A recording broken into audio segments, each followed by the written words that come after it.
Rameswaram cafe bomb blast ಥೇಟ್ cinema ಸ್ಟೋರಿಯ ರೀತಿಯಲ್ಲೇ ಇದೆ. ಸಿನಿಮಾ ಸೀನನ್ನೇ ಪೂರ್ಣವಾಗಿ ಕಾಪಿ ಮಾಡಿರೋ ಅಂತ ಶಂಕಿತ ಉಗ್ರರು.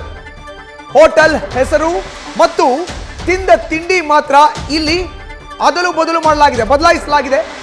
ಇದನ್ನ ಹೊರತುಪಡಿಸಿದ್ರೆ ಸಿನಿಮಾದಲ್ಲಿ ಜಾನ್ಸ್ ಎಂಬ ಬೇಕರಿ, ಇಲ್ಲಿ ರಾಮೇಶ್ವರಂ ಕೆಫೆ 2021ರಲ್ಲಿ ತೆರೆಕಂಡಂತ ವೈಲ್ಡ್ ಡಾಗ್ ಸಿನಿಮಾದ ಸ್ಟೋರಿ ಇದು. ಅದೇ ರೀತಿಯಲ್ಲಿ ಇಲ್ಲಿ ಬ್ಲಾಸ್ಟ್ ಮಾಡಲಾಗಿದೆ. ರಾಮೇಶ್ವರಂ ಕೆಫೆ ಬಾಂಬ್ ಬ್ಲಾಸ್ಟ್ ಥೇಟ್ ಸಿನಿಮಾ ಸ್ಟೋರಿ ಮಾದರಿಯಲ್ಲೇ ಇದೆ. ಸಿನಿಮಾ ಸೀನನ್ನೇ ಸಂಪೂರ್ಣವಾಗಿ ಕಾಪಿ ಮಾಡಿದ್ದಾರೆ ಶಂಕಿತ ಉಗ್ರರು. ಇನ್ನು ಮಾಹಿತಿಯನ್ನು ನೀಡ್ತಾ ಇದ್ರು ನಮ್ಮ ಪ್ರತಿನಿಧಿ ಸಂದೇಶ್. ಥೇಟ್ ಸಿನಿಮಾ ಸ್ಟೋರಿಯ ಮಾದರಿಯಲ್ಲೇ ಇಲ್ಲೂ ಕೂಡ ಬಾಂಬ್ನ ಬ್ಲಾಸ್ಟ್ ಮಾಡಿರುವಂಥದ್ದು. ಕೇವಲ ತಿಂದ ತಿಂಡಿ ಮತ್ತೆ ಹೋಟೆಲ್ನ ಹೆಸರು ಮಾತ್ರ ಬದಲಾವಣೆ. ಸಂದೇಶ್,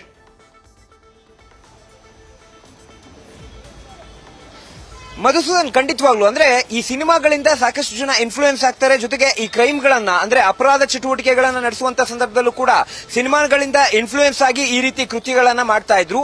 ಆದ್ರೆ ಈಗ ವೈಲ್ಡ್ ಡಾಗ್ ಸಿನಿಮಾ ಏನಿದೆ, ನಾಗಾರ್ಜುನ್ ಅಭಿನಯದ ವೈಲ್ಡ್ ಡಾಗ್ ಸಿನಿಮಾ ಏನಿದೆ 2021ರಲ್ಲಿ ತೆರೆಕಂಡಂತ ಆ ಸಿನಿಮಾದ ಕಂಪ್ಲೀಟ್ ಸೀನ್ ಅನ್ನ ಕಾಪಿ ಮಾಡಿರೋದಂತೆ ಕ್ಲಿಯರ್ ಕಟ್ ಆಗಿ ಈಗ ಕಾಣಿಸ್ತಾ ಇರುವಂತದ್ದು. ಯಾಕಂದ್ರೆ ಅಲ್ಲಿ ಒಂದು ಬೇಕರಿಯ ಒಳಗೆ ಹೋಗ್ತಾರೆ, ಇಲ್ಲಿ ರಾಮೇಶ್ವರಂ ಕೆಫೆಯ ಒಳಗೆ ಹೋಗ್ತಾರೆ, ಅಲ್ಲಿ ಜಾನ್ಸ್ ಅನ್ನೋ ಬೇಕರಿಯ ಒಳಗೆ ಹೋಗ್ತಾರೆ. ಆದ್ರೆ ಇಲ್ಲಿ ರಾಮೇಶ್ವರಂ ಅನ್ನೋ ಕೆಫೆ ಒಳಗೆ ಎರಡರಲ್ಲೂ ಕೂಡ ಓರ್ವ ವ್ಯಕ್ತಿ ಹೋಗ್ತಾನೆ. ಹೋಗುವಂತ ಸಂದರ್ಭದಲ್ಲಿ ಆತನ ಒಂದು ಅಪಿಯರೆನ್ಸ್ ಏನಿದೆ ಅದು ಕೂಡ ಕ್ಲಿಯರ್ ಕಟ್ ಆ ಸಿನಿಮಾದ ಶೈಲಿಯಲ್ಲೇ ಇರುವಂತದ್ದು. ಅಂದ್ರೆ ಒಂದು ಕ್ಯಾಪ್ ಅನ್ನ ಧರಿಸಿರ್ತಾನೆ, ಜೊತೆಗೆ ಗಾಗಲ್ ಅನ್ನ ಹಾಕಿರ್ತಾನೆ. ನಂತರ ಒಳಗೆ ಹೋಗಿ ಫುಡ್ ಅನ್ನ ಆರ್ಡರ್ ಮಾಡ್ತಾನೆ. ಆ ಬೇಕರಿಯಲ್ಲಿ ಸ್ಯಾಂಡ್ವಿಚ್ ಅನ್ನ ಆರ್ಡರ್ ಮಾಡಿದ್ದಾನೆ. ಆದ್ರೆ ಇಲ್ಲಿ ರವಾ ಇಡ್ಲಿಯನ್ನ ಆತ ಆರ್ಡರ್ ಮಾಡಿದ್ದಾನೆ.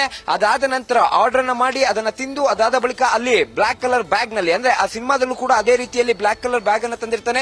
ಇಲ್ಲೂ ಕೂಡ ಬ್ಲಾಕ್ ಕಲರ್ ಬ್ಯಾಗ್ ಅನ್ನ ತಂದು ಅಲ್ಲಿ ಇಟ್ಟು ನಂತರ ಅಲ್ಲಿಂದ ಎಸ್ಕೇಪ್ ಆಗ್ತಾನೆ. ಆದ್ರೆ ಇಲ್ಲಿ ಪ್ರಮುಖವಾಗಿರುವಂತದ್ದು ಸಿನಿಮಾಗಳು ಯಾವ ರೀತಿಯಲ್ಲಿ ಸಹಾಯವಾಗ್ತವೆ ಈ ರೀತಿಯ ವ್ಯಕ್ತಿಗಳಿಗೆ ಅನ್ನೋದಕ್ಕೆ. ಯಾಕಂದ್ರೆ ಆ ಸಿನಿಮಾದಲ್ಲಿ ಆತ ಟ್ರೇಸ್ ಆಗೋದೇ ಮುಖದ ಒಂದು ರೇಖಾಚಿತ್ರ ಬಿಡಿಸಿದ ನಂತರ ಅಲ್ಲಿ ಆತ ಮಾಸ್ಕ್ ಹಾಕಿರೋದಿಲ್ಲ. ಆದ್ರೆ ಇಲ್ಲಿ ಸಣ್ಣ ಬದಲಾವಣೆ ಅಥವಾ ಅಪ್ಗ್ರೇಡ್ ಅನ್ನ ಮಾಡಿಕೊಂಡು ಮಾಸ್ಕ್ ಅನ್ನ ಹಾಕಿದ್ದಾನೆ. ಆತ ಮಾಸ್ಕ್ ಅನ್ನ ಹಾಕಿ ಒಳಗೆ ಬಂದಿರುವಂತದ್ದು. ಅಂದ್ರೆ ಸಿನಿಮಾದಲ್ಲಿ ಮಾಸ್ಕ್ ಹಾಕದೇ ಇರೋದಕ್ಕೆ ಆತ ಸಿಕ್ಕಿ ಬೀಳ್ತಾನೆ.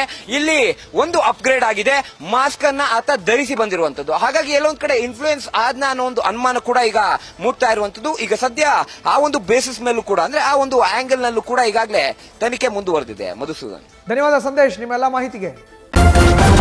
ನ್ಯೂಸ್ ಫಸ್ಟ್, ನಿರ್ಭೀತಿಯಿಂದ ನಿಮ್ಮ ಪರವಾಗಿ.